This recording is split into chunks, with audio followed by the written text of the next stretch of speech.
Tony's just out there playing on the tractor, kind of smoothing out some of the rivets in the mud that he's made to another bale hay out.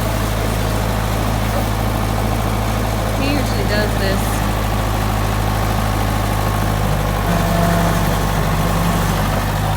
every so often, especially if the ground's really wet and hasn't went into the ground yet. So he'll just go across and level everything out, especially if he knows that if we're going to get some weather that is going to allow the ground to freeze.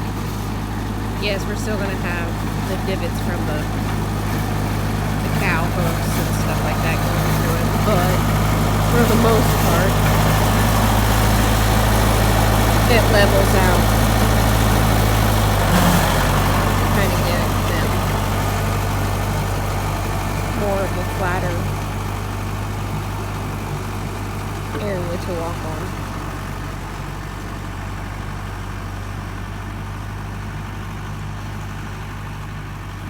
The sun was supposed to come out today, and we thought that would possibly help kind of help dry at least the top layer out.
Okay, well, for these, it didn't take as long as I thought it would be.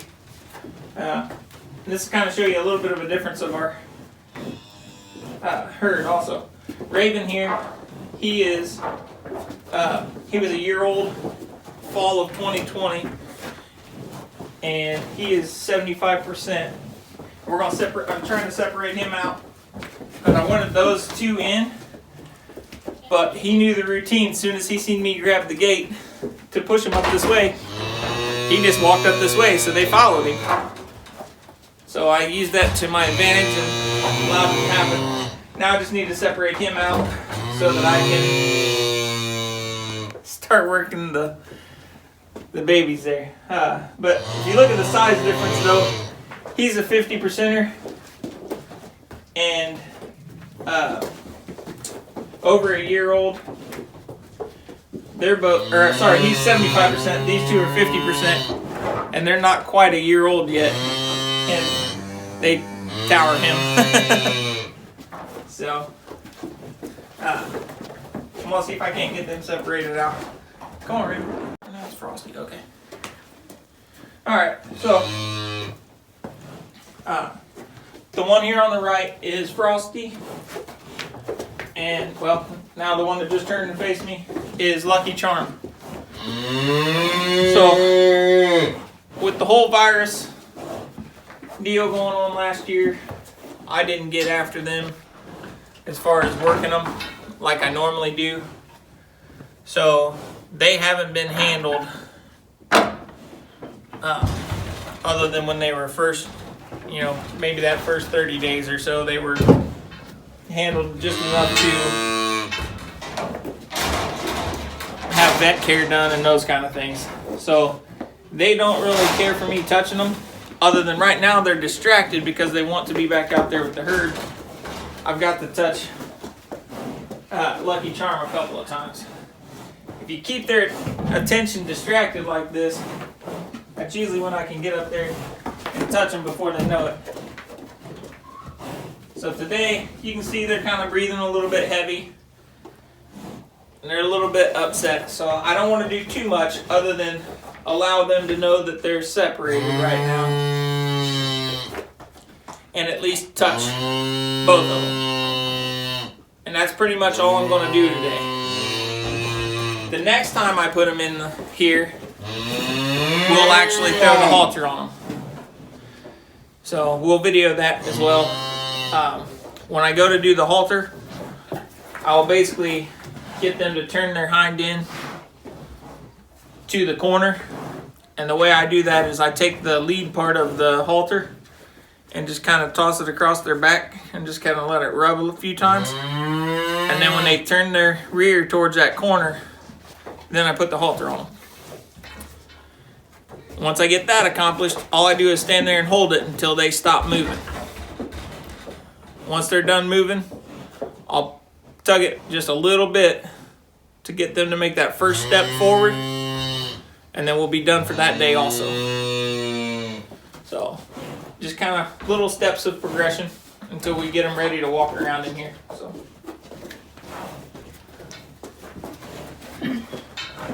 Alright. How you doing, buddy?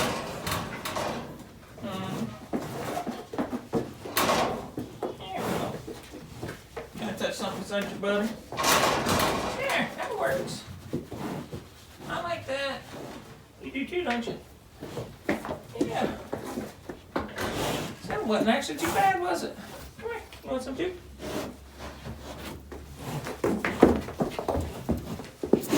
You want some more? See, they stay distracted, but yet they'll let me touch them. That's all I care about. They got to get used to me touching them. Because the more I can touch them, and they're not trying to kick at me or anything.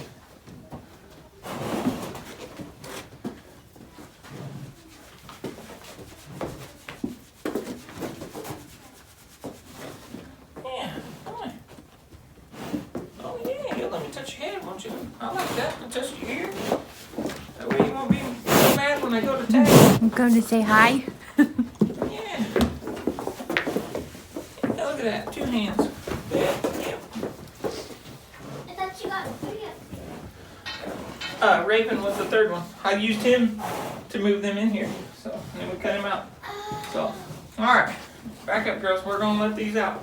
Okay? Go ahead and unlock it. It's unlocked. I'll get it. It's unlocked. Okay. We Alright. already closed this thing. It's fine. We can go back there and open it back Oh, up. you guys need to go back there and open the back end up. Okay? I just wanted you to shut the gate back there. You could have kept the doors open, but just shut the gate clean. It's okay. Misunderstood.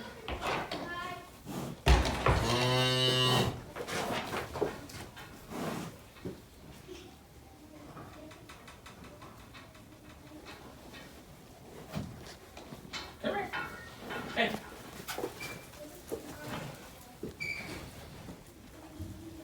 Hey. Yeah, Lucky Charm seems to let me pet him more. He's the one that let me touch the gate and everything. Yeah, you're calming down, aren't you? Yeah, I'm good. You good boy? Hey, Lucky Charm. Come on. You boys ready? The wires are off too. Okay. Come on. Come on. Good boy.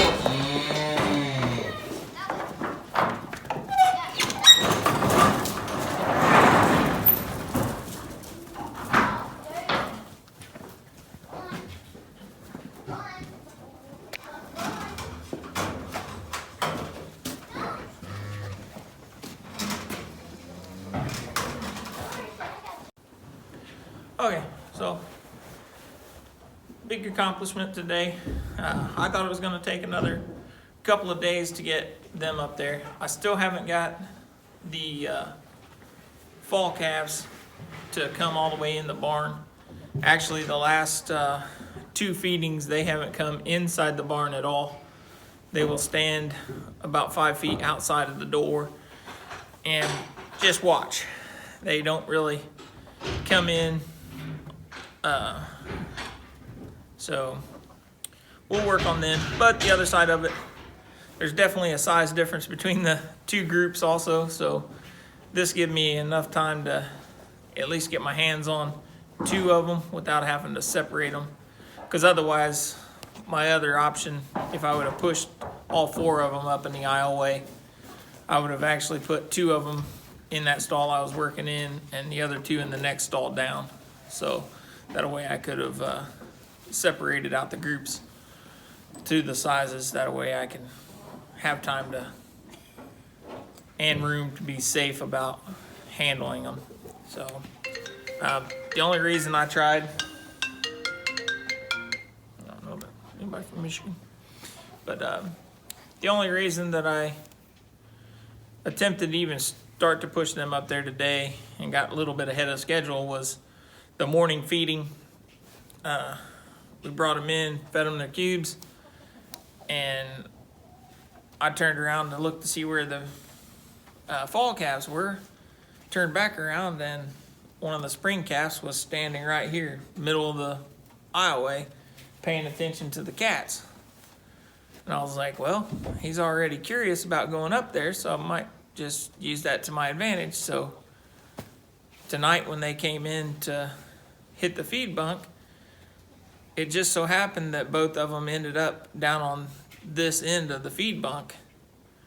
So I staged the tractor and some gates by the bales after the morning feeding. So I grabbed a little 8-foot gate, come down to this end of the feed bunk and set it across the feed bunk in front of them and said stall. Well, when I said that, Raven was right across from one of them.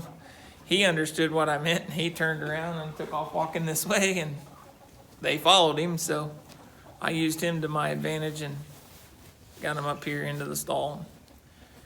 We started working them. So I was pretty happy with the progress today. Like I said, I was able to use them being kind of worried more about getting out and getting back to the herd than they were me touching them. So but they never made any efforts to run from me, really. They just kind of walked away when they did. Got to touch Lucky Charm on his head, top of his head and his ears a couple of times, so I was pretty happy with that. I know a lot of people will tell you, black cows don't like their ears messed with, but we don't seem to have that much of a problem. I try to touch their ears as often as I can, really, because, I've got to ear tag them. We do RFID tags in their ears. Tattoo 'em. We got to tattoo them since they're registered animals, so.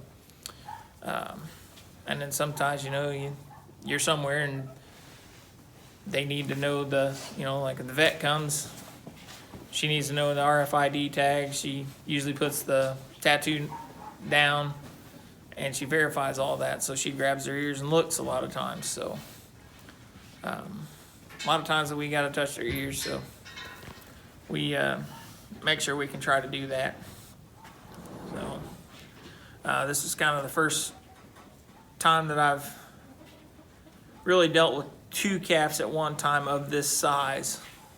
Normally, like I said, they're already halter broke here on our farm long before this, but 2020 was it was a different year. We were already working 3 calves for the show season last year anyway, so adding 2 more smaller ones into the mix was just a little more than what the girls were wanting to do at the time, and Or hive.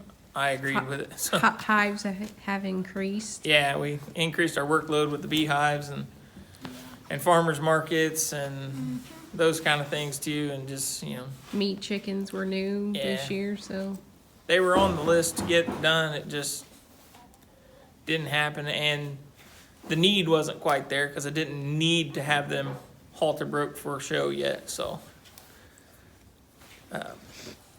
we'll get after it and we'll get it accomplished, and we'll show you some footage along the way of how I do it. And like I said, when we video stuff around here, it's just to show you guys the way we do things. It's not to say that, by no means, it's not the only way to do things. It's just only showing our opinion of how things work, and that works for us. But most of those things we've either read it or talked to somebody else that does it, and that's how they do something. So we tried it here and see, may adapt it a little bit to make it work for our situation. So we'll get at it so that we can have them within a couple of days. I'll have those 2 walking with the halter. So hope you enjoyed the video. Don't forget to like, subscribe, share on social media with all your family and friends, and we'll see you tomorrow.